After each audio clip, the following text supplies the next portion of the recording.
The United States Steel Corporation, 500,000 employees and stock in the air.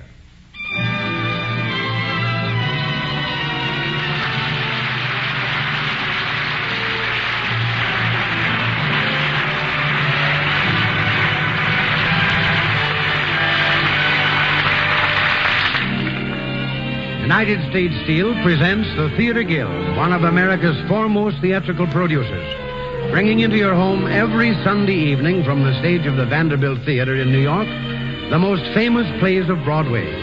Tonight we bring you Knickerbocker Holiday by Maxwell Anderson, with music by Kurt Weill, starring Walter Houston as Peter Stuyvesant and featuring David Brooks as Brom, Jean Darling as Tina, Robert Shackleton as Washington Irving.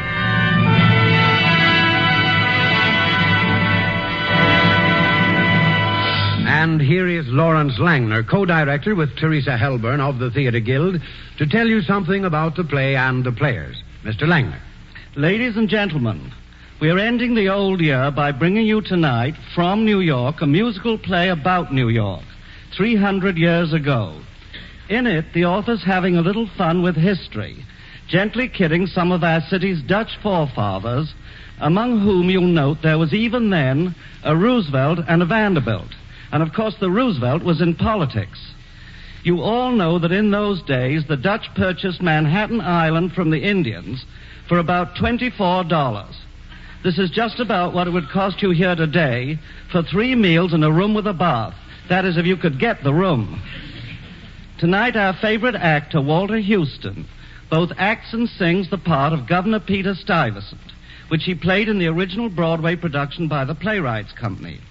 Our young hero and heroine tonight are David Brooks, now playing the male lead in another Broadway success, Bloomer Girl, and Jean Darling, who plays the comedy lead in our latest Rodgers and Hammerstein Theater Guild musical, Carousel. And now for the play.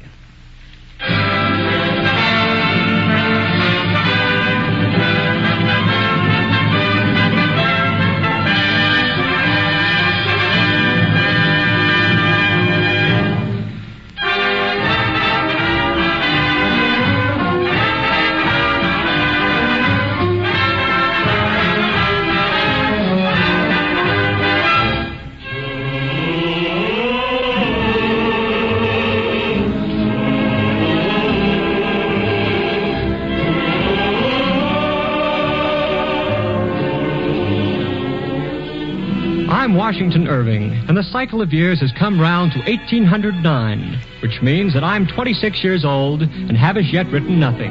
That is, nothing worthy to endure. What about that history of old Dutch New York I thought of writing? My Knickerbocker history.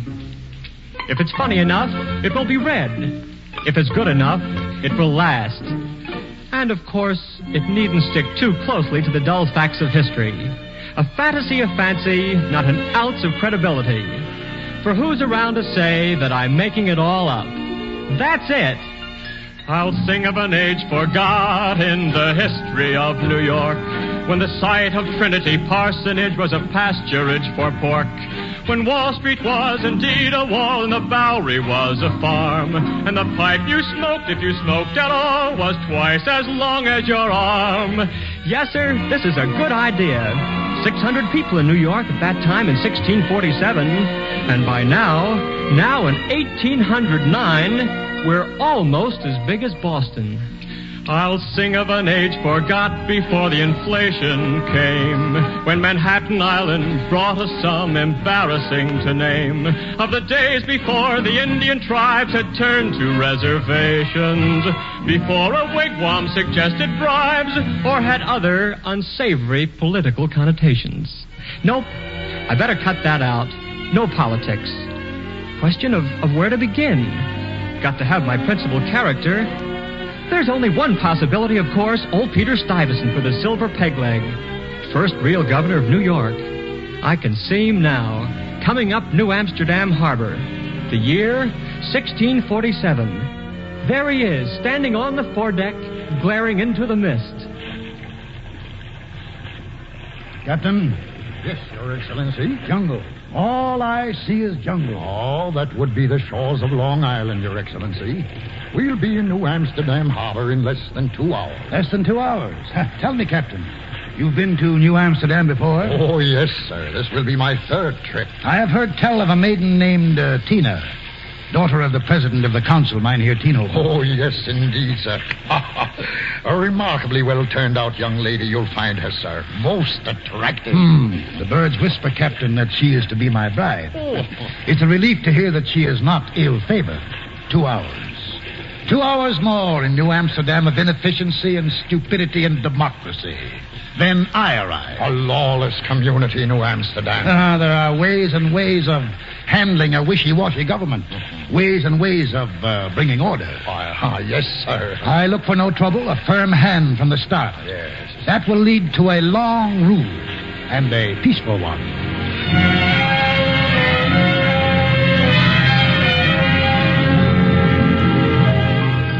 There comes my principal character on a brigantine from Holland. And the port, the spot to which he comes...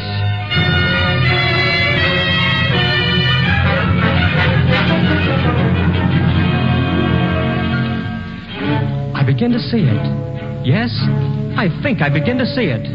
The Battery, New York's harbor, about 1647. Stone piers along the waterfront and windmills in the distance. A ship or two at anchor behind the rows of houses with the corrugated roofs. A fort with its cannon thrusting out. And here, a gallows for the miscreant.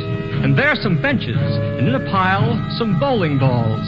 Those early Dutchmen had strange ideas of what was sport. Listen now, here comes my second character. The town crier.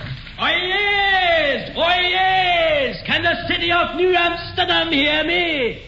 No news by land, no news by sea, absolutely no news whatsoever. That's what he thinks. I'll give him news to report. Soon as my next characters come on, even if I have to make the news up, it'll be there. Here, for example, striding down Wall Street.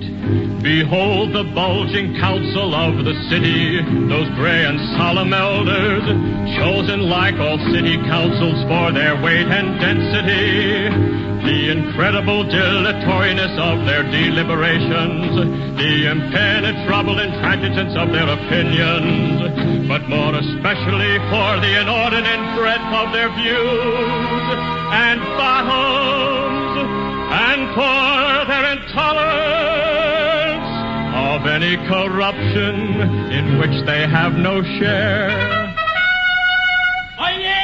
Oh yes, news! Now we got news! I see a ship on the bay. Seems to be coming this way. Could be Governor Stuyvesant's ship, you think? Could be. It's got to be. It's a holiday. Sit down. Sit down. As chairman of the council, I tell you to come to order and hush up so we can be silent. Answer up your names. Van Rensselaer. Here, Tinhoven. De Vries. Here. De Peister. Here. Van Cortlandt Jr. Yes, sir. Vanderbilt. Here? Roosevelt. Here, by golly. Only, Tinhoven, why do you have that big bandage on your head, huh? Oh, don't reminding me of it. We should make a law says nobody was hitting a council member on the head with a bowling ball. Now then, gentlemen of the council, you've seen that ship and the new governor, Peter Stuyvesant himself, comes in maybe half hour. It's a national holiday with a national celebration, and somebody got to be hanged by the neck till dead in real style. Because suppose a new governor comes and nobody is hanged on hanging day, that's a shame for us, a civilized nation. We got to hang a man. That's true. Which man we going to hang and how we going to hang him so it hurts more? Should we hang a Quaker or maybe a Baptist? Last time we hang a Baptist, he falls up and dies too quick.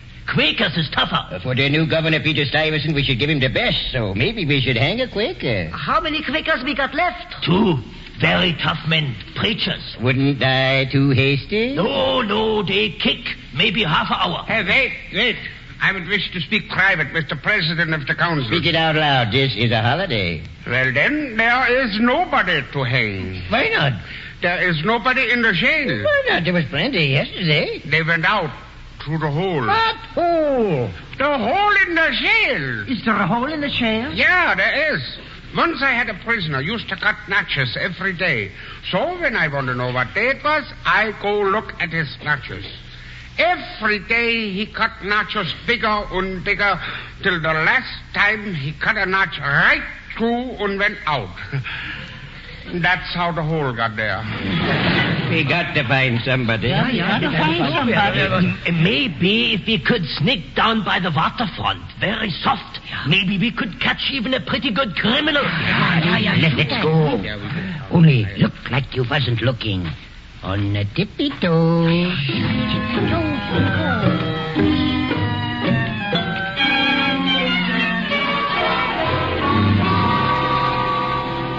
Washington Irving speaking again. Now we've started. Only we must have a hero, of course. Ah, here's the fellow, Bram Brock, strolling along the Bowery, hat on the back of his head. Poor sort of hero I turn out to be. No money, no job, no social graces. I want you the way you are. Even with my bad disposition. Do you realize I've quarreled with every influential person in town? Even mine here, Teenhoven, father of the girl I love. I hit him on the head with a bowling ball. You wouldn't be that way if I didn't have a good reason for it. Remember, I'm creating you. Now, come on, we've got to get on with the story. First, I'll surround you with some pretty Dutch maidens. Look, it's Brom. Oh, Brom, where have you been? Oh, you shouldn't be here, you know. Mynheer Teenhoven, president of the city council, says you're a very destructive young man and should be punished severely. I know, but I've reformed. Never make trouble again. Keep out of fights and get along with everybody. No, Brom. Yes, I will, too. I want to get married. And before you get married, you have to be civilized. Oh, Brom, I know but it's somebody who's missed you since you went away. Oh, I missed her, too. If you see her, you might tell her. Shall I call her? Well, why not? Tina Teenhoven, somebody's come back. Brom's here. You better come out. I'm not allowed to see him. Father says he's always fighting. Not me. No more. I've reformed. Oh, well, maybe if you reformed. Brom, I'm so glad to see you, but why do you fly into these terrible rages all the time? Run along, girls. All right. Oh, Tina, I knew I'd have to tell you sometime. It's a strange malady. I can't take orders. No matter how hard I try, I just can't take orders from anybody. But why? I know you'll say this is ridiculous, but I think maybe it was something I ate. Don't be silly. I'm not being silly. I was never bothered this way in Holland. Why, I used to take orders perfectly well. No, it started in this country. That winter I was out in the woods living on wild turkey and Indian corn. A very peculiar story. Of course, I can see that if you can't take orders, then you can't work for my father, and then you won't see so much of me, and there's probably someone else. Oh, no, Tina. I've been utterly miserable away from you, but your father forgot and started ordering me around, and I hit him with a bowling ball. Was that why he was wearing a bandage? Yes, but don't let it bother us, Tina. Don't let it come between us forever. Oh, I think I'd forgive you anything except not wanting me. But you've been away for weeks and no word from you. But I was trying to make myself stay away so my curse wouldn't light on you, too. But it was no use. I've been hunting through woods. I've been fishing over water for one certain girl who's a certain father's daughter. I've been following trails. I've been staring after ships for a certain pair of arms and a certain pair of lips. Yes, I've looked everywhere. You can look without wings, and I found a great variety of interesting things. But it never was you. It never was anywhere you.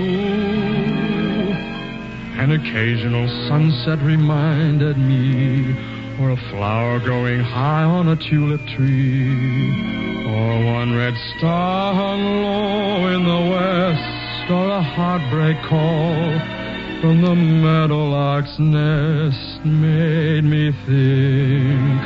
For a moment, maybe it's true.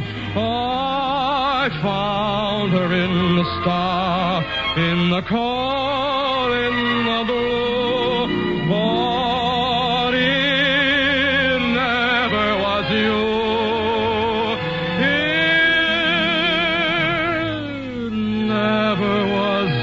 anywhere you,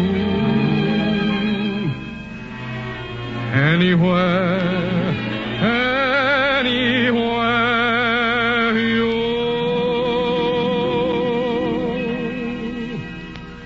Tina, couldn't you leave your father's house and marry me, even without his consent? We both feel the same way. Why can't we? Oh, my father has arranged for me to marry someone else, and he won't tell me who it is. But let's not think about that. Let's just hope that something will happen and don't stay away so long again, because I've been running through rain and the winds that follow after for one certain face and an unforgotten laughter. I've been following signs. I've been searching through the land for a certain pair of eyes and a certain pair of hands. Yes, I tried a kiss here and I tried a kiss there, for when you're out in company, the boys and girls will care. But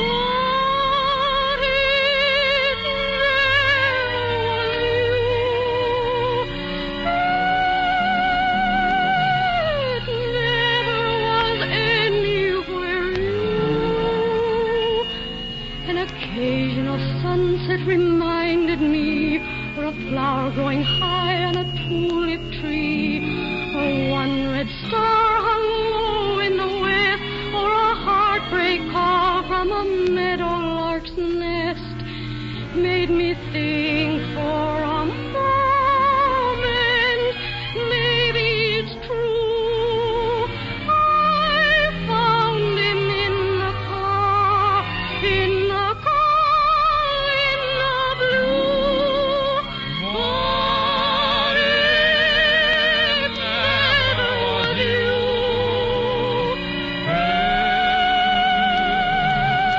It never was anywhere you.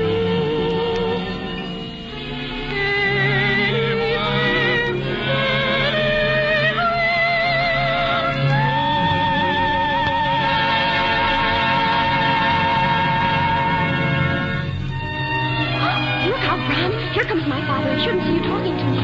Tina, who was you talking? I'm talking to Bram, Father. He's sorry he hit you over the head, and I want to marry him. Quit talking to him. But why shouldn't I talk to him? And why shouldn't I marry him? I got plenty troubles with the new governor coming and nobody to hang. And right in the middle, you should want to marry Bram Brocker. He hit me in the head. Well, I can't see why in the world you should have to hang somebody, even if it is a holiday. I'd like it much better if somebody got married, and I think the new governor might like it better, too. Well, why not, Mynheer Tienhoven? Tina and I are in love. Give us your blessing, and I'll promise to make you a good son-in-law. Counsel. Follow me. This way. Under the trees. We got secrets. What did we say was the punishment for hitting me on the head? We didn't say. Couldn't be hanging. No, that couldn't be hanging. What was the punishment for running away from apprenticeships? Maybe a year in jail. Altogether, the two of them, it makes a hanging? No, hardly could be. Almost. Maybe. What kind of crimes it comes up to hanging? I got it here. 1, taking away people's money. 2, killing people. Indians you can kill, but not people. 3, stealing a sheep. 4, stealing a cow. 5, stealing 2 pigs. 1 pig is not hanging, 2 pigs is. 6, kissing with Indians. What? Is that hanging? Kissing with Indians? Yeah, that's hanging. I didn't know that. Speak a little quieter. Maybe somebody listens. That nobody gets hanged for, don't worry. Kissing's at night, and witnesses there couldn't be. That's good. Now, 7, selling brandy or firearms to Indians. What? Is that hanging? Yeah, hanging. Son, don't say it quite so loud. 1 more. making accusations against the council. Only nobody made any accusations, so that's no good. No good. I guess maybe the best is put him in jail till we find the law could be hanging for him. Marshal Shermaron, you will arrest him. Only don't give him no orders. I know that son of a gun. He's dangerous. I'm the one could give him orders. Rambrak. Yes, sir. You was going to jail. Oh, I was I? When? Now, today, at once. Do I hear you order me positively to go to jail? Mm-hmm. Will you go to jail, please? That's no order, so why should I obey you? A fella couldn't go to jail even when it's got a hole in it. And additionally, we got nobody to hang on hanging day for the new governor. Oh. What you want most of all is a man to hang for the celebration? That's it. If I find you a man who is undoubtedly guilty of a hanging offense, will you hang him? I think so. Sure. Who is this man's name? His name? Well, a few moments ago, I heard it explained that selling brandy and firearms to the Indians was a hanging matter. Now, when I was in Mynheer Tienhoven's employ, every member of the council was constantly selling brandy and firearms to the Indians. Mm-hmm. And every one of the council members shared in the profits, so they're all guilty. It appears, therefore, that they are the logical candidates for today's holiday hanging. Not true. None of it's true. Everybody knows it's true, of course. That's the reason for all the attacks the Indians have made on us in the last 5 years. Just a minute. Making accusations against the council is a hanging business. Seems to me somebody made accusations against the council here. That's right. Yeah, by golly, now we got it. Even the verdict, it's a motion. Everybody say aye quick. Aye. Carried a verdict. Father, no, Father, you can't hang the man I love. He was going to hang us, wasn't he? But you were guilty. Not legally, he wasn't. And he's innocent. Not legally, he's not. But it's not justice. Nobody said it was justice. We said it was legal. Well, what are laws for if not for justice? I'll tell you that some other time, not now. Should we sing him up? No, wait, not so hasty. We can't wait. The governor's coming. You mean it? You're going to hang me? Yeah. But wait, one last request if there's time. What is it? Well, I beg and pray that you'll use the old-fashioned way of hanging with a noose around the neck. You know, the modern methods may be more effective as punishment, but I don't wish my agonies prolonged. What is this modern method? Hanging by the belly is now the proper mode of capital punishment. Partly because the prisoner takes longer dying, which adds to the merriment of the crowd, and partly because he suffers more pain, which assists in deterring crime. What's that? A new way of hanging, squeezing around the stomach. He likes it. No, he don't like it. Well, if it's a good way, I guess maybe we should use it. Oh, no, gentlemen. Anything but that. Oh, I never should have mentioned it. It hurts more and it lasts longer.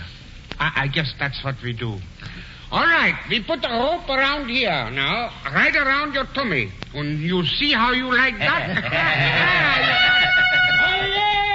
Oh, yes! Governor Stuyvesant is now entering the city of New Amsterdam. Should we hang now or wait for the governor? Here comes the governor in his carriage. We pull him right over the governor's eye. Yeah, get in now. Pull together.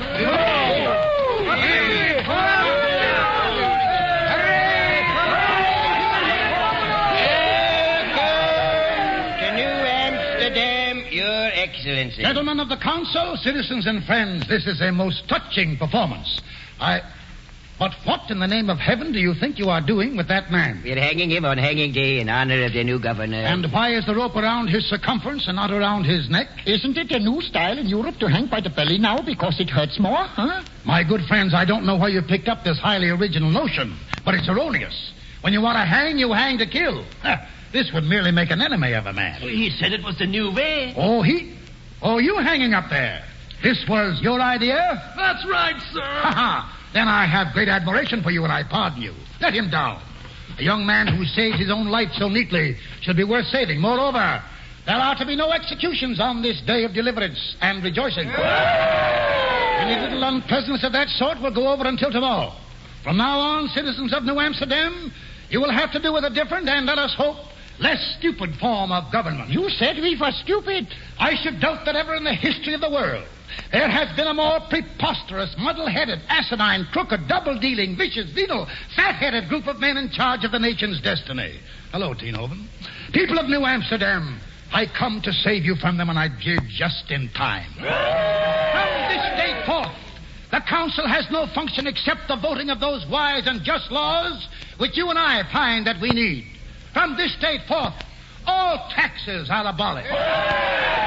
Except for those at present in effect and a very few others which you and I may find necessary for the accomplishment of our desired reforms. From this date forth, every man shall be guaranteed enough to live on. Unless it is my personal opinion that he is not worthy to live. And lastly, there shall be no coercion used by the government toward any man, woman, or child. Except on my personal order or the order of officers delegated by myself. In other words, citizens, you may safely put yourselves in my hands. If I have one drawback as governor, and to be honest with you, I must mention it, it is only that I am absolutely insistent upon having my own way. Do not, I beg of you, make me your enemy, for I am utterly implacable. I have a long arm, a sharp eye, and a good nose, and I bear grudges. The one man I cannot tolerate is a man who cannot take orders. Citizens, are you with me? Every one of us. Hey, wait a minute. Brom, hush. To the last man. Thank you. I thought so, and I'm grateful. And now, but I mentioned my nose a moment ago, and perhaps I should explain. My nose is excellent, but peculiar.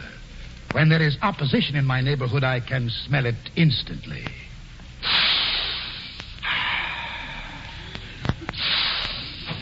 And I smell it now. Oh, Your Excellency, from the maidens of New Amsterdam, this bouquet of American roses. Just smell them. Well, thank you. Teenhoven. You called? This girl, is it possible that it is your... My daughter, Tina. Charming. Couldn't have made a better choice for a wife myself. Well, perhaps this time my nose was wrong. For my sake and yours, I hope so. Nothing gives me more pain than the violence which I commit when I discover the least breath of opposition to my altruistic policies. And now gather round me. We are entering upon a new era, a future of universal happiness and abundance. One touch of alchemy transmutes our rage to gold. Would you be rich and free, then do as you are told? This modern alchemy transmutes our rage to gold. The man who would be free must do as he is told. No man shall want for food, nor ditto any wife. All hail the bright, the good, the regimented life. No man shall want for food, nor ditto any wife. All hail the bright, the good, the more abundant life. The honeymoon of time I augur and proclaim, the apex of our climb for burgher and for dame. The honeymoon of time we augur and proclaim, the apex of our climb for burgher and for dame. All hail the political honeymoon, sing the news to hoi polloi. Of each individual man his boon, in an age of strength through joy. And hail the political honeymoon, sing the news to hoi polloi. Of each individual man his boon, in an age of strength through joy.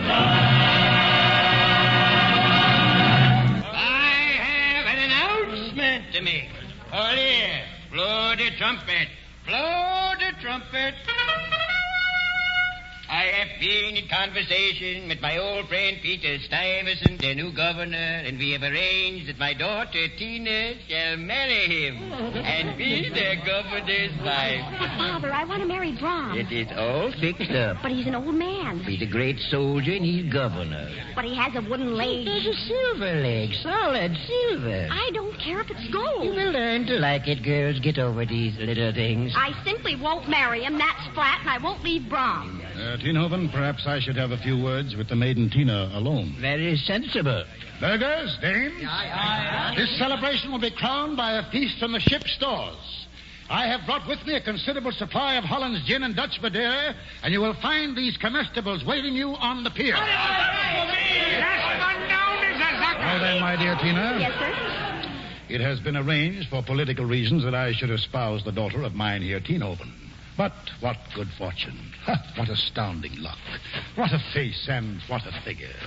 What a divinity among maidens. There's no princess in the courts of Europe with half your beauty or your charm. I'm afraid you flatter me. You haven't seen the present crop of princesses. Now we shall make arrangements for the wedding. The wedding? The sooner the better, my dear Tina. The sooner the better. It's a little late today, but tomorrow at the latest. Tomorrow? But we're not even betrothed. And we'll have the betrothal in the morning and the wedding in the afternoon. Oh, no, please. Don't you think you could wait a few years? Years? You are young, my sweet. You have the world and a lifetime before you. But the hair is graying at my temples. Slightly, but graying. And the days begin to slip rapidly through my fingers.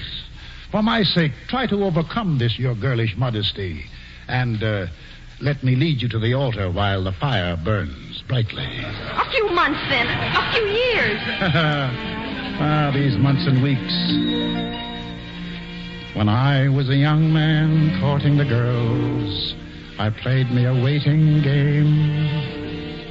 If a maid refused me with tossing curls, I'd let the old earth take a couple of whirls while I plied her with tears in place of pearls. As time came around, she came my way. As time came around, she came. But it's a long, long while from May till December, and the days grow short when you reach September.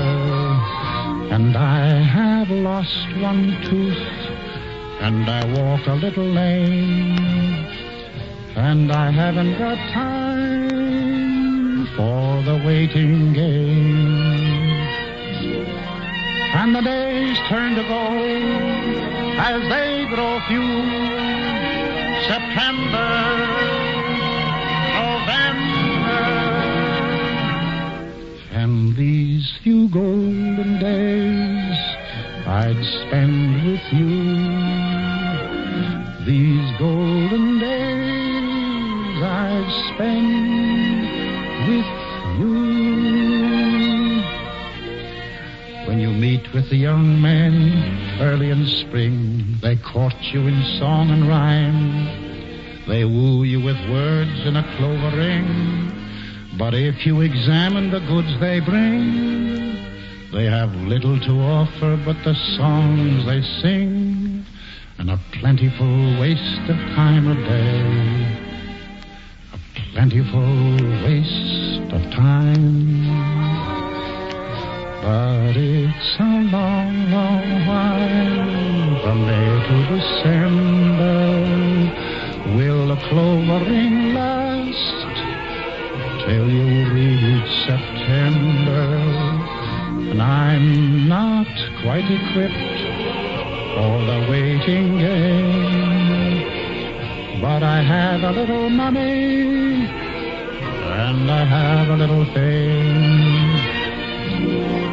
And the days dwindle down to a precious few. September, November, and these few precious days I'd spend with you.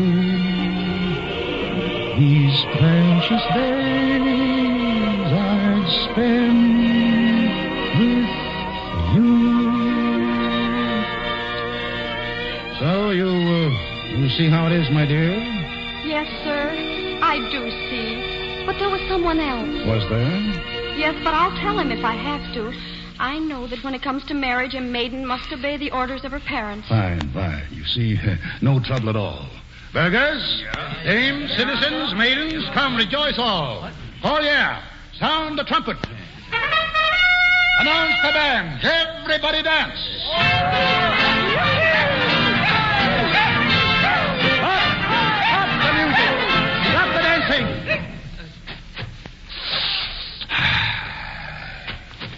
Somewhere among you I smell defiance. Someone among you harbors rebellion and dissatisfaction. You, Brombrock, if I had not saved your life an hour ago, I should say it emanated from you. It does, all right. You find my regime unwelcome? I certainly do. Oh, Brom, you owe your life to him. Please don't make trouble. Kindly note, young man, that all I ask of any citizen is that he subscribe fully and freely to my policies as announced. Can you do that? I say, can you do that? Because I still smell you very strong.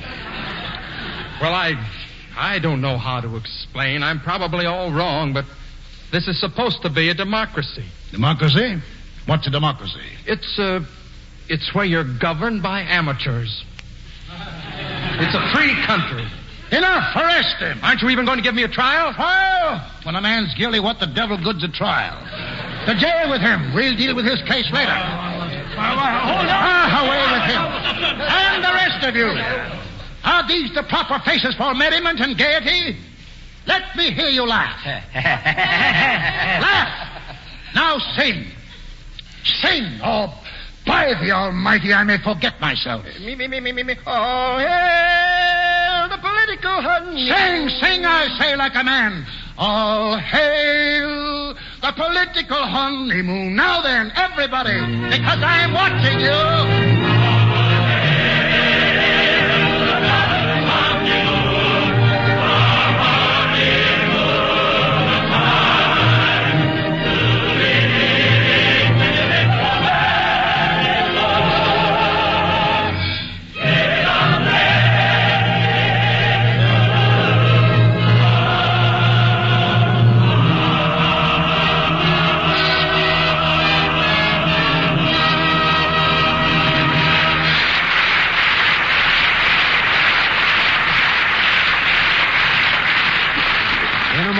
Continue with the second act of Knickerbocker Holiday, starring Walter Houston, produced by the Theater Guild on the Air and presented by United States Steel. And here speaking for U.S. Steel is George Hicks. Tomorrow night, thanks to the decisive victories of the Allied forces in 1945, we Americans will celebrate our first peacetime New Year's Eve in 4 years.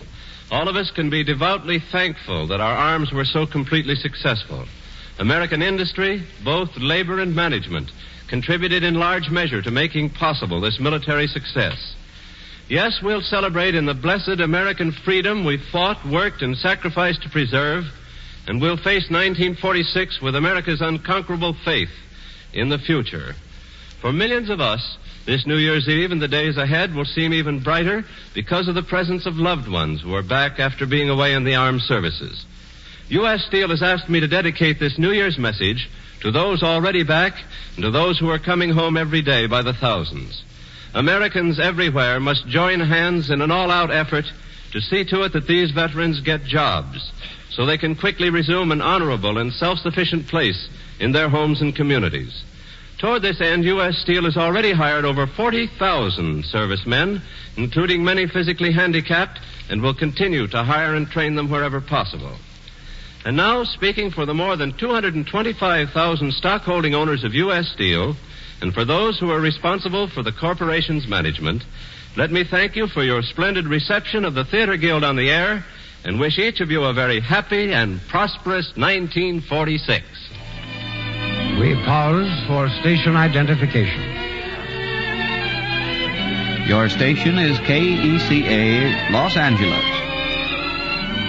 The curtain rises on the second act of Maxwell Anderson's Knickerbocker Holiday, with music by Kurt Weill, starring Walter Houston as Peter Stuyvesant, featuring David Brooks as Brom Brock, Jean Darling as Tina, and Robert Shackleton as Washington Irving.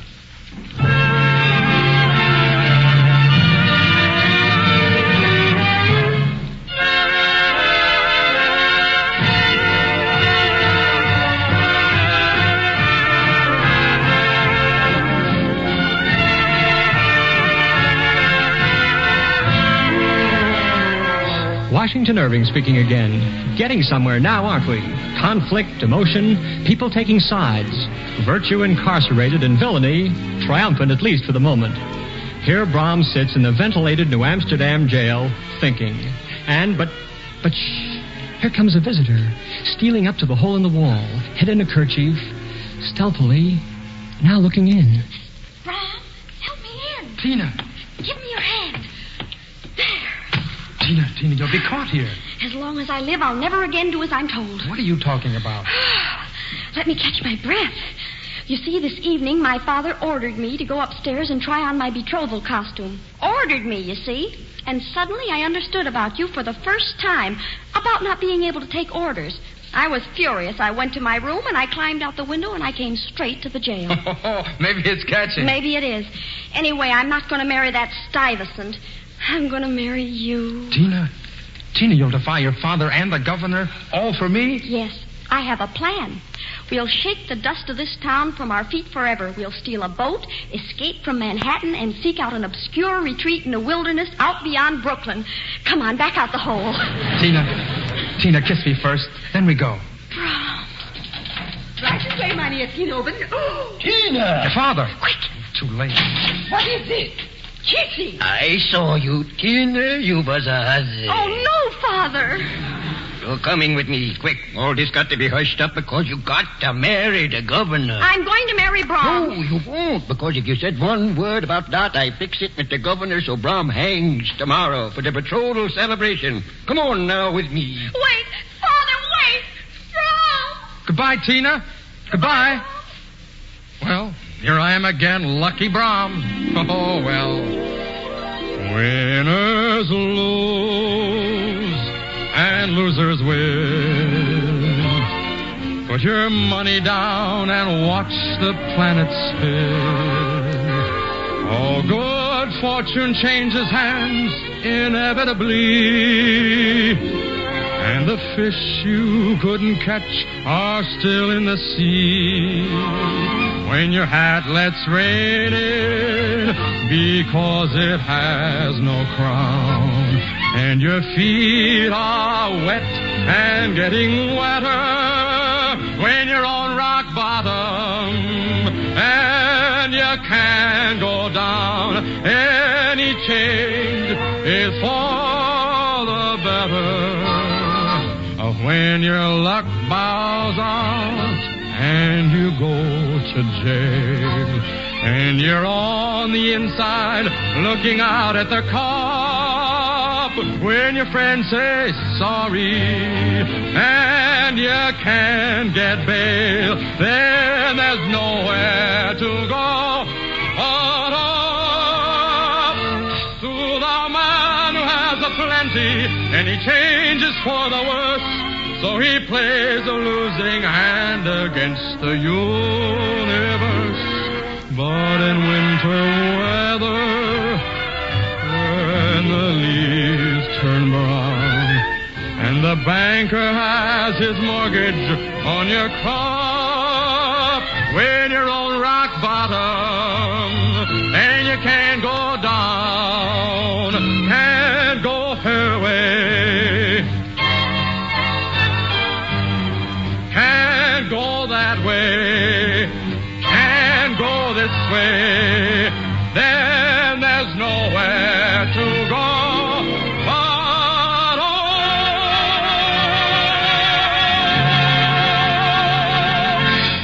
Washington Irving speaking again. Nearly time for the betrothal ceremony. The crowd is gathering in front of the governor's mansion, and Tina stands dejected before her intended here on the porch. My dear, have you memorized a little handful of rules which I drew up for the guidance of wives of New Amsterdam? I'm afraid not all of them. Then put on your thinking cap, my dear, for you will need these few precepts before nightfall. Now, what was the very first admonition on your list, child? Repeat them all from the beginning. Rules for the wives of New Amsterdam. 1. 1. A wife should have nothing on her mind which she does not tell her husband, and should tell her husband nothing which does not give him pleasure. Quite accurate. 2. 2. Husband and wife should never pass in the doorway. She should never go out as he comes in, nor come in as he goes out. Yeah. And as a corollary, the less she goes out, the better. 3. 3. She shall avoid all demonstrations of affection except when alone with her husband, for a Hollander's lady like Caesar's wife must be beyond reproach. Crude rule, but necessary. 4. 4. No dinner is good unless hot. That is the heart of domestic science. Never forget that rule, my dear. 5.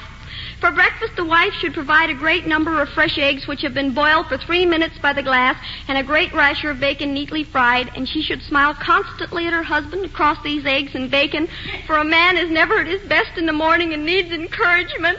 I can never do it, never. You will do very well at first and better later, my dear. For as a woman loses her charm, she begins to excel in cookery. Very well.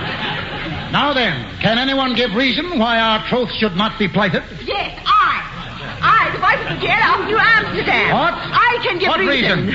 She visited the jail last night in a most indelicate and indecent manner. This sweet and innocent girl? She's not so innocent. Did you visit the jail last night? Yes, sir. For what purpose? Why, to return Brahm's ring to him. You were engaged to Bram Brock? Yes, sir. And you went to jail to break off the engagement and return his ring? Yes, sir. Perfectly sound and moral reason. Then why did she kiss him? Did you kiss him? Well, I kissed him farewell. Quite proper. Quite proper. We erase the whole episode. When a military man is at the height of his career and marching his battalion off to wars, he's fought numerous engagements for his country far and near in serving his apprenticeship to Mars.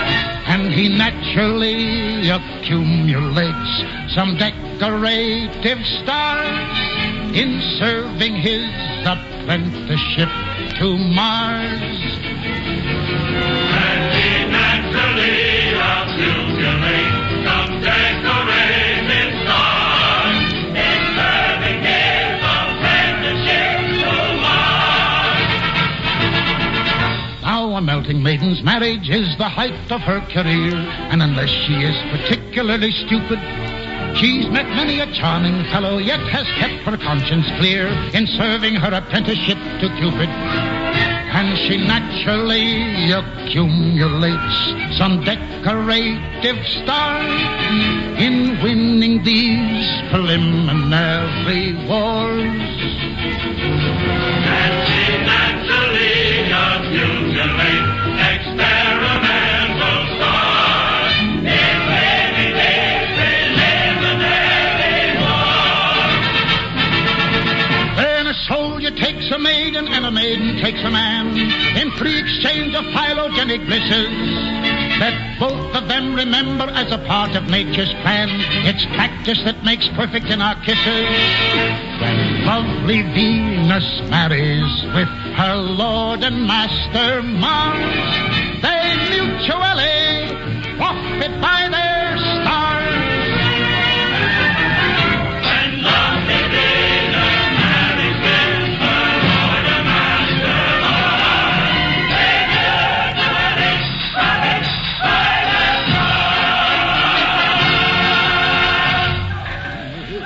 What's happened?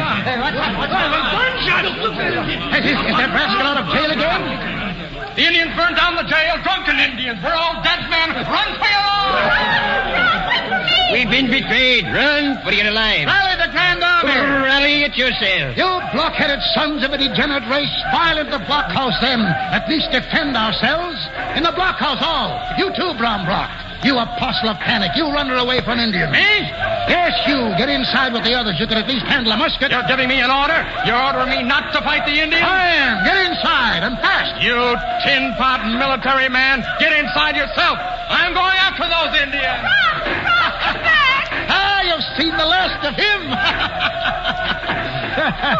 He's knocked the chief down. Oh, what a fighter. What a man in battle. Hey, let us go to his assistance. Does anyone follow me? Members of the city council. No. No. Hey, faint hearts. Then I go alone. Oh, yes. I, the town crier, will report the battle. Stuyvesant is entering the fray. 2 Dutchmen now fighting 10 Indians. The governor's down. Stuyvesant's fallen. Now Bond's down. They're killing him. I can look no more. Oh, yes. Brom got up again. He got up and he looks bigger as a giant. Well, now he starts once more. Smash! Oh, what a good one. He saves the governor. The governor fights again. He wins. Make an announcement. Ah, yes. Stuyvesant and Brom, the much as I dislike to admit it, you have saved my life, and your disobedience has saved the honor of the city. I cannot pardon you naturally. You will have to stand trial for impertinent disregard of a military order. But you have earned a right to make a speech. Yes, may make a place for him. And may I remind you that in addresses of this character, a certain regard for the feelings of the existing government is customary. I confess I had certain illusions about the existing government when it first arrived. But today, as I sat in jail, I saw a tribe of Indians purchasing firearms and firewater from the ship. The implements of war with which they carried out this last attack were sold to the Indians by Governor Stuyvesant. Citizens, let me call your attention to the fact that this man is already under indictment and he makes an unsupported charge against my administration. Gentlemen, this Governor Stuyvesant is obviously a tyrant, but we thought at least he was honest. Take it easy, my friend. We can get together on this. Last night in jail, I got thinking about that ridiculous council of ours you shoved into the background when you came in. You said it was stupid. And it was. It was so inefficient and witless that we could get away with a little fun now and then. I guess no government is perfect. But our old government had immense advantages of being incompetent and clumsy in corruption. Now, your tyranny is another... Treason! This is treason! Oh, wait. Continue. I say his tyranny is another matter. It's efficiently vicious and efficiently corrupt. Let's throw out this professional and get back to the rotation of amateurs.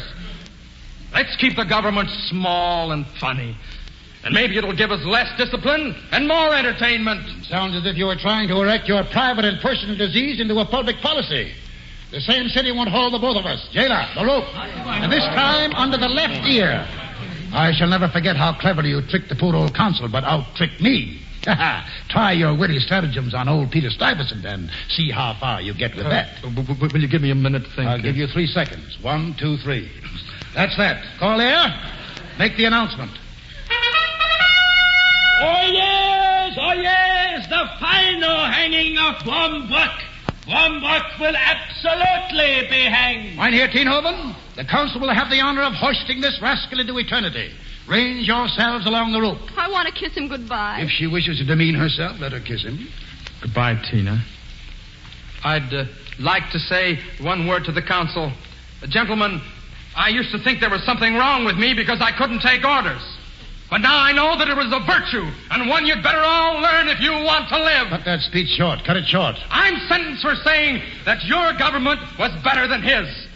And now, if you don't want him to hang you all one by one, you'll throw down that rope and speak up to him. Take in the slack. Up with him. No hesitation. He'd better pull. Does he do your thinking for you, or have you minds of your own?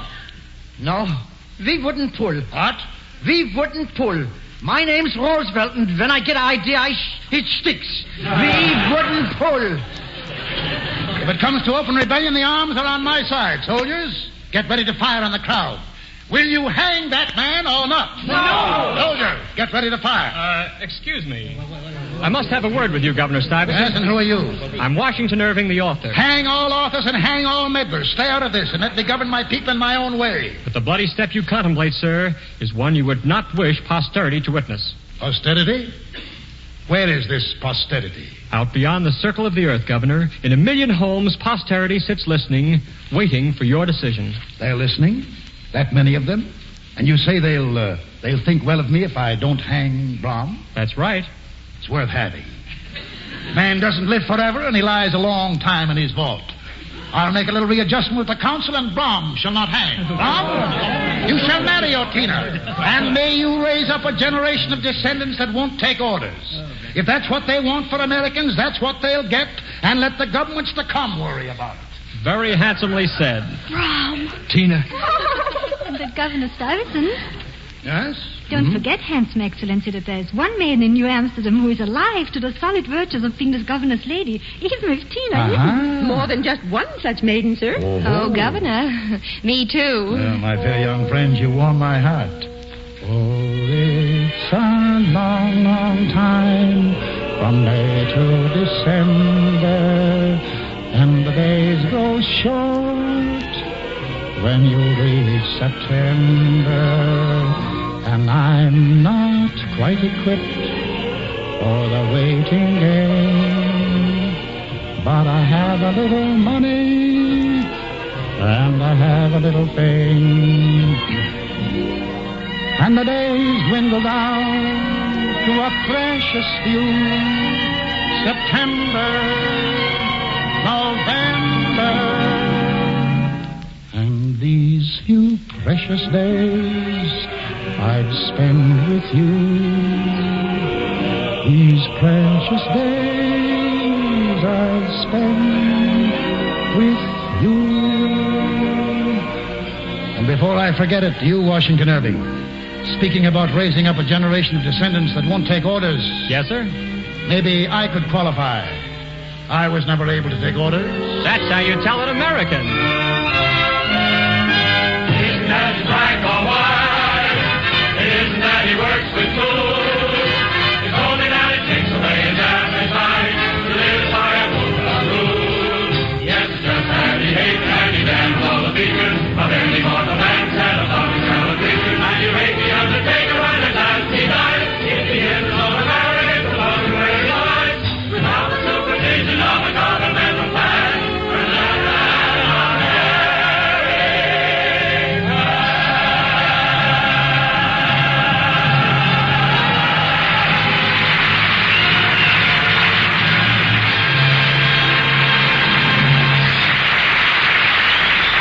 The curtain has fallen on the Theater Guild production of Knickerbocker Holiday, presented by United States Steel, starring Walter Houston as Peter Stuyvesant, featuring David Brooks as Brom, Jean Darling as Tina, Robert Shackleton as Washington Irving.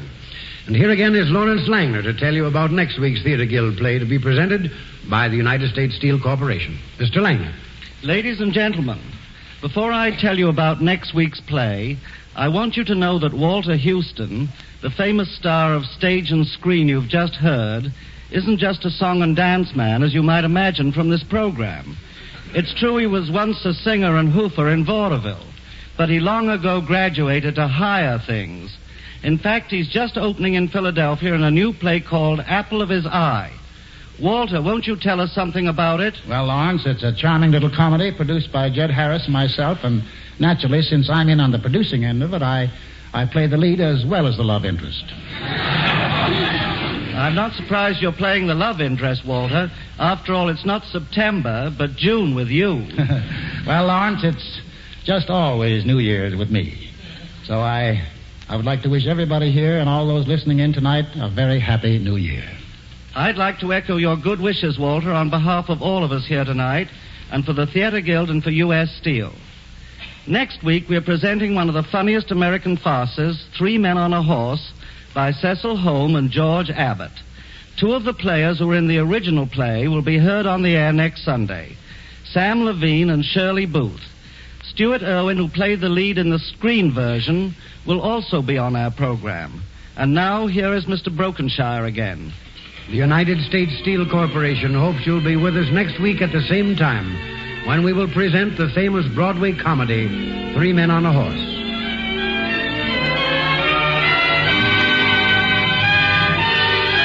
If you'd like program notes and cast list of tonight's Theater Guild on the Air prepared for each broadcast with information about the play and the players, simply address U.S. Steel in care of your local station. The staff for Theater Guild on the Air includes Homer Fickett, director, George Condolph, producer, and Armina Marshall, executive director of the radio department. Music for tonight's play was conducted by Harold Levy, the play adapted for radio by Peter Lyon. Your announcer, Norman Brokenshire.